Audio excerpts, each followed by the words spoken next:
Hey guys, welcome back to part 5 of the retrofit tutorial.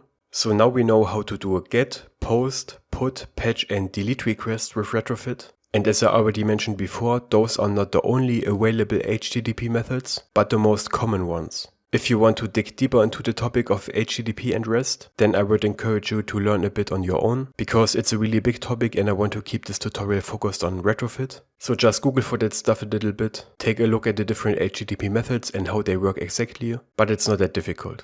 And in the last videos we covered a lot of different situations. We did a lot of requests on our fake REST API and got a lot of different responses. But the problem is that we never really saw the data that we were sending back and forth. We only saw how the JSON looked on the website and how the end result looked in our app. But we could never really look at the actual HTTP request and response. And this can be quite confusing because we had these different situations where we sent JSON with and without null values, form URL encoded data, and I always just told you how the data looked that we were sending, but I could never show you. We will change that in this video by adding a logging functionality. Now Retrofit doesn't provide logging by default, but it uses OkHttp as the underlying networking library, and there we can add a logging feature. This is very easy to set up, but first we have to add another dependency, which we get from the OkHttp GitHub page. As usual, I will put a link to the code for this part into the description box below, and on this page I will also add the link to this OkHttp GitHub page, and here we scroll all the way down, where it says download. But we don't need this dependency here. We only need the version number. So at the moment of this video is 3.12.1. And then we scroll up on this page and go here to OkHttpLogginInterceptor. We click on it. And here we can find our dependency. This one. And the version number is the one from the OkHttp dependency. So we copy this. Then we go into our project and into our build.gradle file. And here we add our new dependency with the version number. And I'm also going to update these dependencies here because this number has increased since the last video. But there aren't any new changes that we care about here, just to keep that up to date. Then as usual we click on sync now and wait a short moment. And then we go into our main activity Java file and scroll all the way up, where we set up our retrofit instance. Above this line, retrofit, and here we write HttpLogginInterceptor, which we now added over the new dependency. We call it logging-interceptor or whatever you want, equals new HttpLogginInterceptor, like this. Then we call logging-interceptor.setLevel and write HttpLogginInterceptor.level. And here we can choose between these four, basic, body, headers or none. We're gonna choose body, which is the most verbose one because this tracks everything. If you want to know more about these different levels, just put the cursor on them and press Ctrl B. This will bring you to the source code where you can find some comments with the explanation of these different levels, but they just define how much from the actual HTTP request and response gets logged. Semicolon here as well. And then we need an instance of OkHttpClient. We call it OkHttpClient equals new OkHttpClient builder again. Dot addInterceptor. We pass our logging interceptor. And then lastly we call dot build. And that's it. Retrofit uses OkHttpClient for all the networking stuff. This is the underlying library. Retrofit itself is responsible for turning our REST API into something we can easily use in our code.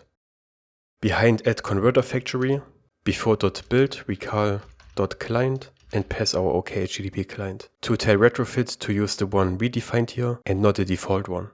So now this interceptor is added to our retrofit instance and will automatically log the HTTP data into Logcat. Okay, let's try it out, but not with our delete request, because there's not much to see. Let's take update post. But before we start this, let's go to this method. Again, we click on it and press Ctrl B, or just scroll down. And here I want to call put post instead of patch.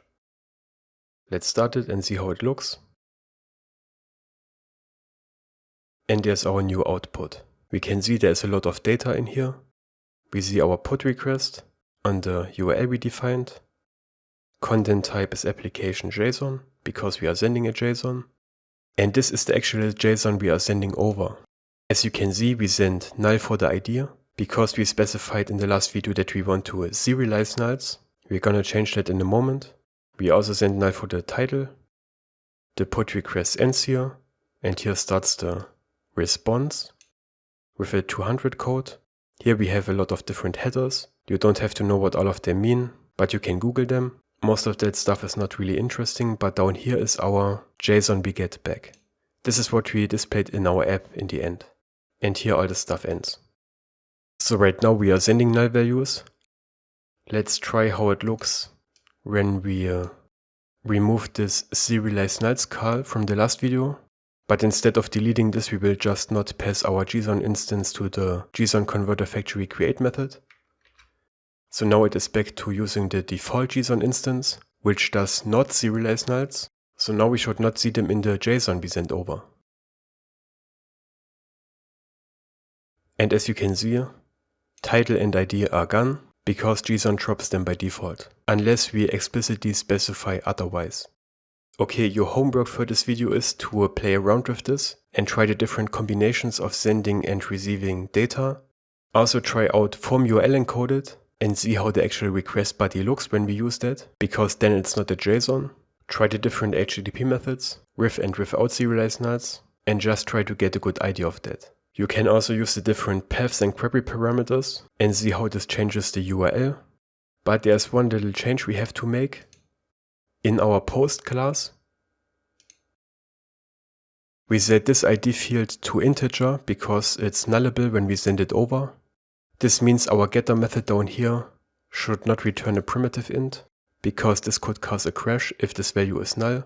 Instead it should return an integer.